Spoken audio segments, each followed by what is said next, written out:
చనువు వల్ల నవ్వచ్చు. స్వేచ్ఛ లేదా, వీళ్ళెవరి మీద నమ్మకం లేదా? అంటే స్వేచ్ఛ ఉండాలి. ఇదివరకు ఏంటంటే వెంకయ్యనాయుడు, అద్వానీ, వాజ్పేయి అప్పుడు పార్టీ చిన్నదిగా ఉన్నప్పటి నుంచి ఉన్నాడే. అంటే వెంకయ్యనాయుడు గారు అంత అలా నమ్మేవారు బీజేపీ అధిష్టానం, అలా నమ్మదగ్గ నాయకుడు ఇప్పుడు కరువయ్యారు. నేను అనేది అప్పుడు జాతీయ స్థాయిలో పార్టీ చిన్నది, భారతీయ జనతా పార్టీ జాతీయ స్థాయిలో కూడా అప్పుడప్పుడు ఎదుగుతా ఉంది. ఈయన ఎదిగే దశ నుంచి ఉన్నాడు.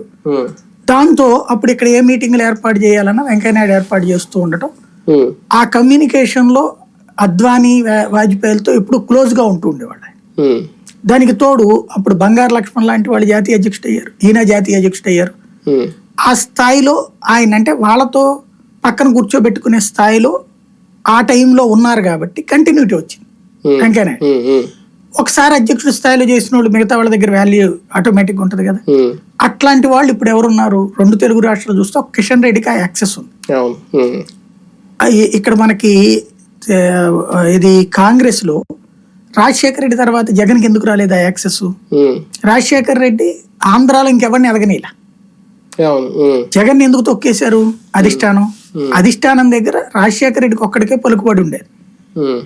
ఆయన తర్వాత స్థానాల్లో తెలంగాణ నేతలు కేకేనా, విహెచ్, డిఎస్, మధు యాష్కినా, జైపాల్ రెడ్డి ఇట్లాంటి వాళ్ళు అందరూ. ఆయన 1, వీళ్ళు 6, 7, 8, 9, 10 ఉండేవాళ్ళు. రాజశేఖర రెడ్డి చనిపోవడంతో రాజశేఖర రెడ్డి కుటుంబం తరపున మాట్లాడేవాడు అక్కడ ఎవడు లేడు. దాంతో ఏమైపోయింది, వాళ్ళందరూ నమ్మింది అధిష్టానం. చివరికి వాళ్ళల్లో వాళ్ళు మళ్ళీ నాయకత్వ సమస్య, నాకు సీఎం కావాలనుకుని, మనకు కానప్పుడు నాశనం చేయాలనుకుని